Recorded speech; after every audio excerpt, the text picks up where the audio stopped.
WhatsApp guys, welcome back to the reaction video. आज हम देखने वाले हैं सुधांशु त्रिवेदी सर की एक और थग लाइफ।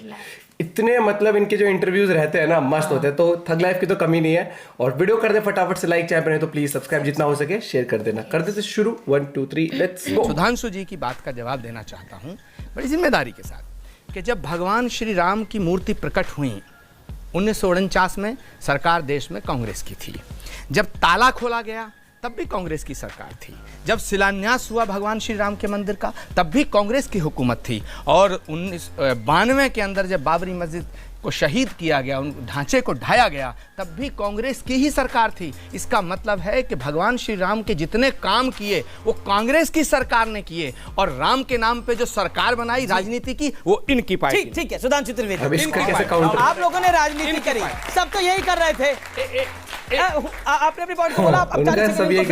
1949 में जब वहां मूर्तियां प्रकट हुई तब गवर्नर जनरल थे भारत में, सरकार कांग्रेस की थी।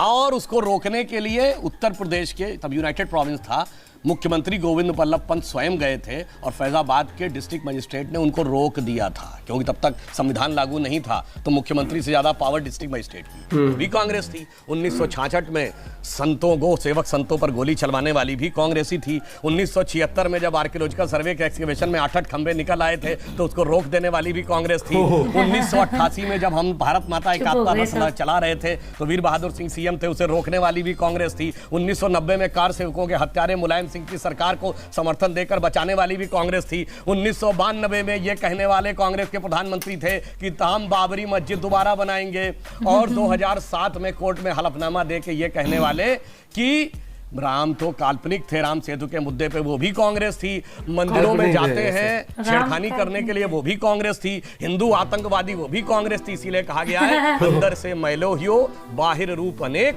नारायण तासो भलो कौआ तन मन एक। क्या बात है, क्या बात है। खोटा खोटा बात बेटा आज समझिए 2000 हैप्पीनेस तो नौकरी से आती है। नहीं, वही तो कह रहे। सबसे ज्यादा पढ़ी लिखी कम्युनिटी कौन थी श्रीनगर में? Most educated, most economically developed Kashmiri Pandit 6 महीने में साफ। 1947 में लाहौर में सबसे ज्यादा पढ़ी लिखी कम्युनिटी, सारा बिजनेस कम्युनिटी, हिंदू और सिख 6 महीने में साफ। कराची में सबसे पढ़ी लिखी कम्युनिटी सिंधी, हिंदू। आपके बीच में कोई नहीं बोलता है। एक बार हम लोग शांत हो गए, अपने टर्न पे बोलिए। 6 महीने में साफ। इसलिए मैं कह रहा हूं जितना पढ़ाई जरूरी है, जितना लिखाई जरूरी है, जितना कमाई जरूरी है, उतना गंदगी की धुलाई भी जरूरी है। बेटा मेरे जैसे गंदगी की धुलाई भी जो भी सुने बोले औसम मौसम। इन्होंने कहा था कि दीपावली फिजूल खर्ची है। मैं बताता हूं दीपावली करना क्यों आवश्यक है। दुनिया का इतिहास भरा पड़ा उस उदाहरण से, भाई भाई को मारकर गद्दी पे बैठा, बेटा बाप को मार के गद्दी पे बैठा। दिवाली उसका प्रतीक है कि 14 वर्ष तक जब भाई गया जंगल में तो दूसरा भाई खड़ाऊ रख के शासन किया और थाली में खड़ाऊ लेके उसका स्वागत करने को तैयार खड़ा था। वो आदर्श है जो दुनिया के सामने होना चाहिए, ना कि वो कि 4 भाई एक वो भी थे जिसमें सुजा मुराद और दारा के रूप में औरंगजेब ने 4 का कत्ल किया और अपने सगे बड़े भाई का सर काट के थाली में अपने बाप के पास भेजा था। आप बताइए, आप अपने घर में क्या चाहते हैं?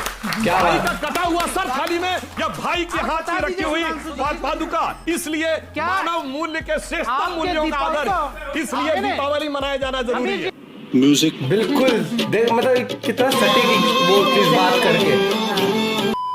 अखंड भारत आप क्या कह रहे हैं? पाकिस्तान, बांग्लादेश, इन तमाम मुल्कों को आप वापस जोड़ लेंगे, ये क्या अखंड भारत की परिकल्पना क्या है? देखिए, पहले आपको भारत, अखंडता और संघ तीनों का विषय समझ लीजिए, आपको समझ में आ जाएगा। संघ की दृष्टि में राष्ट्र एक राजनीतिक सत्ता ही नहीं है सिर्फ जो एक पॉलिटिकल पावर से गवर्न होती है, एक सांस्कृतिक सत्ता है। इसीलिए भारत के राष्ट्रगान में पंजाब, सिंध, गुजरात, मराठा है। सिंध हमारा राजनीतिक सत्ता का अंग नहीं, फिर भी भारत का हिस्सा है। इंडस वैली सिविलाइजेशन का मेजॉरिटी एरिया पाकिस्तान में है, पर पूछिए पाकिस्तान की हिस्ट्री में पढ़ाया जाता है भारत में। ननकाना साहब और करतारपुर साहब दोनों पाकिस्तान में है, भारत की हिस्ट्री में पढ़ाया जाता है। गंधार अफगानिस्तान में है, भारत की हिस्ट्री में पढ़ाया जाता है। इतना ही नहीं, भारत की अखंडता का विस्तार जानते हैं कहां तक था? ये वेस्ट इंडीज कहां है? अमेरिका के पास। वहां के मूल निवासियों कहा जाता है इंडियन, रेड इंडियन। इंडिया वहां तक था।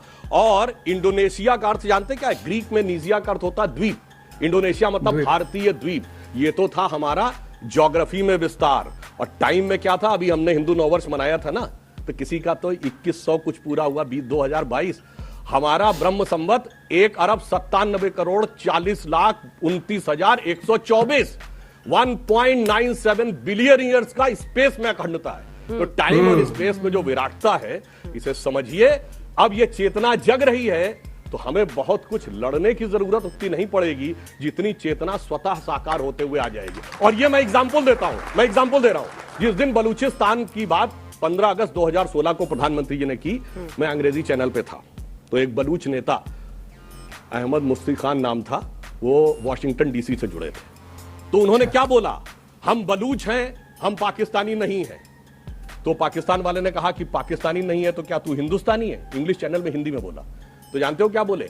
हाँ, हम हिंदुस्तानी, हम पाकिस्तानी नहीं हैं, हम बलूच हैं और हम हिंगलाज माता की संतान हैं। अब इसके बाद उसने जानते क्या बोला पाकिस्तान वाले ने? जनरल शफकत सईद थे पाकिस्तान वाले तरफ से, चेक कर लीजिएगा जाके यूट्यूब पे। क्या कहता है? अब अबे तबे पे आ गया, कहता अबे हिंगलाज माता क्यों कह रहा, भारत माता क्यों नहीं कह देता? और समझियो बलूच नेता कहता हाँ हम कहते हैं, हम बलूच हैं, हम पाकिस्तानी नहीं हैं, हम हिंगलाज माता की संतान हैं और भारत माता की जय। अब बताइए देश कैसे कनेक्ट होता है। क्या बात है सर, अरे ये तो बहुत ही बढ़िया बढ़िया बात ये बात है। अरे सर क्या बात है। ये बहुत कितने लोग मानते हैं कि मंदिर हो या मस्जिद हो, लाउड स्पीकर्स हटना चाहिए हर जगह से? कितने लोग मानते हैं कि नहीं हटना चाहिए? मुझे लगता है सभी लोग। क्या कोई ऐसा भी है जो मानता है कि लाउड स्पीकर नहीं हटना चाहिए? सब मानते हैं कि लाउड स्पीकर हटना चाहिए। लेकिन सवाल ये बीजेपी पर उठता है कि आपकी नजरों में मुसलमान देश के खटकते हैं, जो आपने उमर अब्दुल्ला साहब की बात सुनी, इसीलिए उनको टारगेट करने के लिए अभी तक तो आप लाउड स्पीकर नहीं हटा रहे थे। ये क्या पहला साल है आपका शासन में? देखिए, जहां जहां हाई कोर्ट्स ने जजमेंट दिए, केरल में दिया था, बंगाल में दिया था, नहीं हटा। महाराष्ट्र में आया था तो हमने कहा हटाइए, उत्तर प्रदेश में हुआ और से हटा दिया गया। इसलिए हम ये कह रहे हैं, हमने तो ईमानदारी से हटाया, तो सब जगह के हटेंगे। अब हट सब धर्मों के रहे, समस्या जो है मुस्लिम्स को ही लग रही। और जानते हैं क्यों है? यहाँ की विपक्ष की सरकारों ने कितने मजेदार काम किए आपको पता है? जो अपोजिशन में सिर्फ मौलवियों को सैलरी नहीं मिलती थी, मुअज्जिन को भी सैलरी मिलती थी जो अजान लगाता है। मतलब मजे की बात यह है कि भारत में ऐसा विचित्र उदाहरण आपको होगा कि सुप्रीम हाई कोर्ट जिस चीज को गलत कह दे, उस काम को करने की तनख्वाह सरकार दे, सरकारी खजाने से। और उसके बाद जब हम कहें कि ये नहीं होना चाहिए तो कहें कि साहब ये तो राजनीति हो रही है। और उमर अब्दुल्ला की बात का जवाब दे देना चाहता हूं। उमर अब्दुल्ला साहब, ये जब देश का विलय हुआ था 24 अक्टूबर 1947, आप इंस्ट्रूमेंट ऑफ एक्सेशन पढ़ लीजिए, उसमें किसी प्रकार का ना 35A था, ना 370 था, ना कुछ भी नहीं था।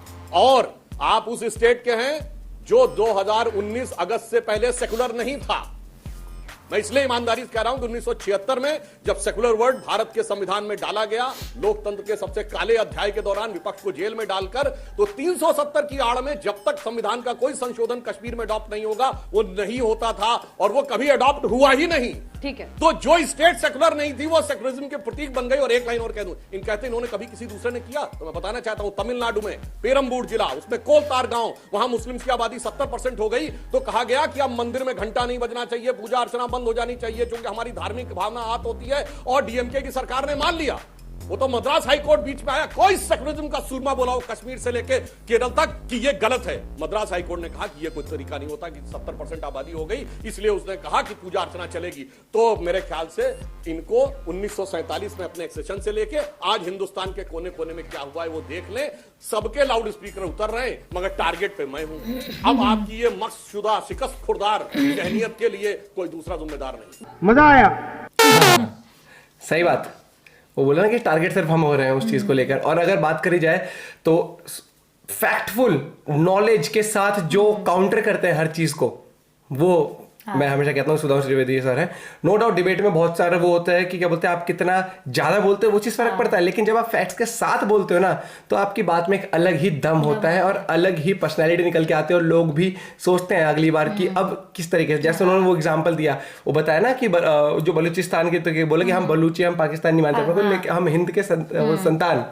तो वो चीज, क्योंकि पाकिस्तान में भी आज के टाइम पे हम देख रहे हैं बहुत ज्यादा वो हो रहा है ना, क्या बोलते हैं, लोग अगेंस्ट हैं पाकिस्तान के अंदर ही। और जैसे बलूच भी चाहते हैं कि अलग से उनका नेशन बने हर एक चीज, क्योंकि डेमोक्रेटिकली ही वो डेमोक्रेसी जो होती है वहां की बहुत ही लंजू पंजू हो रखी है, वहां भी हर चीज ही लंजू पंजू हो रखी है, डावाडोल हो रखा है। हाँ, तो वो वाली बात आ गई। और जिस तरीके से उन्होंने बताया ना कि जब वो कह रहे थे कि कांग्रेस की सरकार में ही सब कुछ हुआ ऐसे है, तो उन्होंने हर एक चीज को बहुत बड़े तरीके से टैकल किया, ये चीज तो मैं कहूंगा मैं।